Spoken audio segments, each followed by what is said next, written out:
Nung nag-aaral pa kami ng katekismo, sabi ng teacher namin, kung gusto mo rin makita langit, tignan mo yung kisame ng simbahan.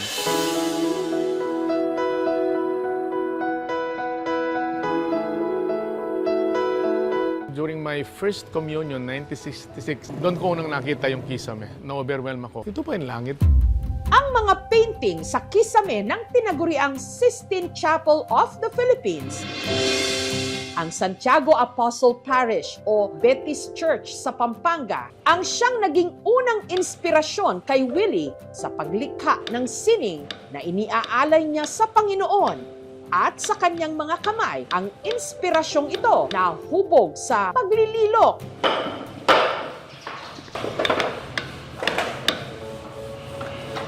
Hindi na rin siguro katakataka dahil lumaki siya sa Guagua, Pampanga, bayan na kilala sa mga mandudukit o wood carvers. Persado kang mag-aral ng ukit since it's our livelihood yun. It's in our DNA.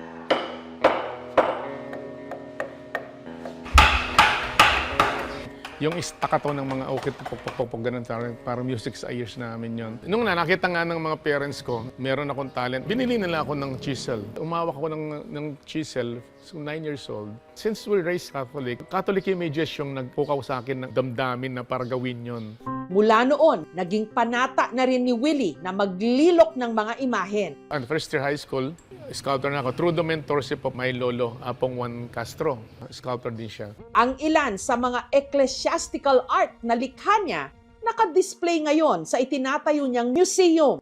Isa sa pinaka-personal sa kanyang mga likha, ang imaheng ito ni Jesucristo. Parang portrait siya ng father ko. Meron kaming konting problema ng father. Merong crown of thorns siya eh. Nung magkaayos na kami, inalis ko yung crown of thorns niya. Parang yung yun ang sign na okay na kami. Meron din siyang imahe ng Mater Dolorosa o imahe ng nagluluksang Birheng Maria. Ang damit nito galing ng Espanya. Sorrowful Mother, parang i-emphasize natin kung gaano kasakit ang nakikita mong nagdudusa rin yung anak mo.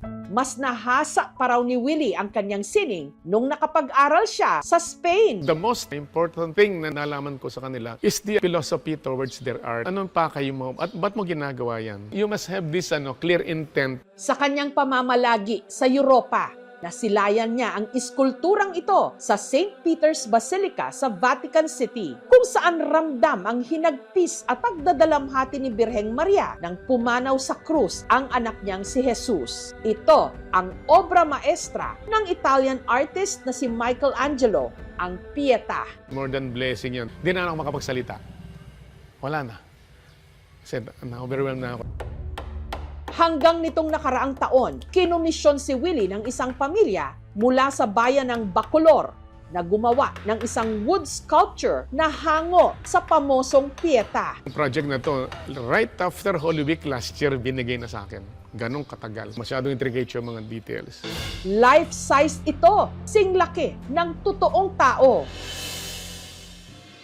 Pero ang agaw pansin sa obrang ito ni Willie, ang suot ng Birheng Maria, Filipiniana. Kaya tinawag niya ang obrang ito na Filipiniana Pietà. Ito yung boseto ng Pietà. Ito makikita mo, meron ng 3-dimensional yan. Enlarge ng machine.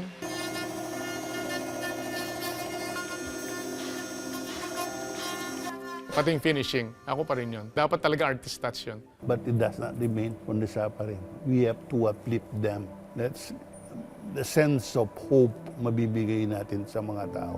Yung La Pietà, yun ang simbolismo niya. We feel so really, really honored and blessed, and it will become a treasure of the parish. Mahigit 2 siglo naman nang nakararaan nang itinayo ang antigong bahay na bato na ito sa San Miguel, Bulacan. Minsan na raw nagpalipas ng gabi rito ang batang general na si General Gregorio del Pilar o Goyo bago siya sumabak sa isang laban sa Isabela. Wala pa atang kama, baka banig pa yun noong araw eh. Habang sa kanilang kusina, sa unang palapag, may parang nakaupong mga bisita na nakasuot ng makukulay na damit. Pero hindi sila mga totoong tao, kundi life-size na imahen ni Jesucristo at ang kanyang 12 apostoles. Paglalarawan ito ng tagpo sa Last Supper o huling hapunan bago dinakip at ipako sa krus si Jesucristo. Kaya tinawag itong La Ultima Cena o Last Supper of Jesus Christ. Ang La Ultima Cena na singtanda na raw ng ancestral house, pinagawa pa ni na Doña Eladia Santiago at Don Pelagio sa Espanya. Dinala sa Pilipinas, dito inassemble isa sa mga talyeres sa Quiapo, Maynila. Tapos inuwi ng San Miguel. Ang imahen ay ipinapalagay ng mga nasa 200 taong mahigit na. Ang nagsisilbi ngayong tagapangalaga o caretaker ng mga imahen, ang 78 anyos na ngayong si Nanay Iday. Sinasama ko rito pag mahal na araw. Nakikipag-prosesyon kami. Mula nung pagkabata ko na ano ako na siya talaga siya ay si Jesus na parang yung whiskey na hindi mo siya nakikita ang totoo.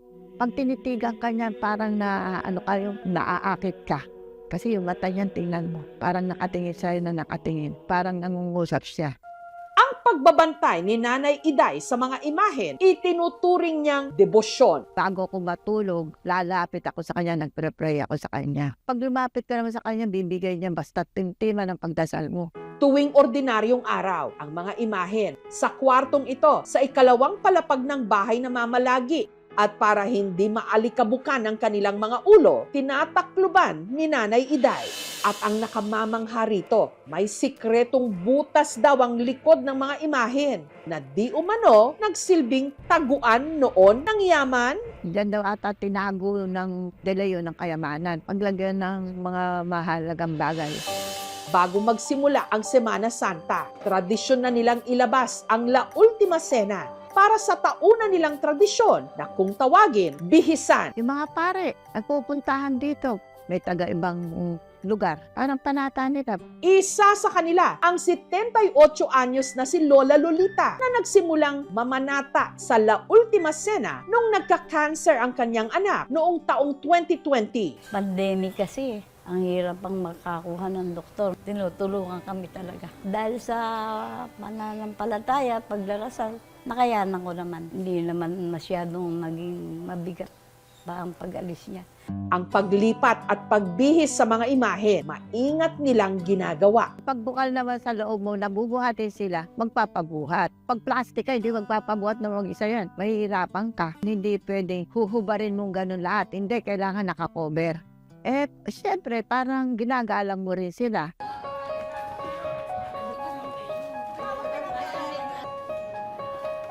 Pagkatapos ay isa-isa nila itong isinakay sa karo. Ang seremonya tuloy hanggang Sabado de Gloria. Kasi tayo, bilang tao, very tactile tayo. Pag nahawakan mo, nakikita mo, nag-i-imagine ka. Hindi natin sinasamba yun. Meron tayong pinatutungkulan. Ito ang nagpapaalala sa atin upang patuloy nating maalaala ang Diyos. Kahit pa tinawag silang mga santo, nung nabubuhay sila, hindi sila mga perpekto. Pero sa kabila ng kanilang mga pagkukulang, pinilit nilang lumaki at lumalim ang kanilang pananampalataya.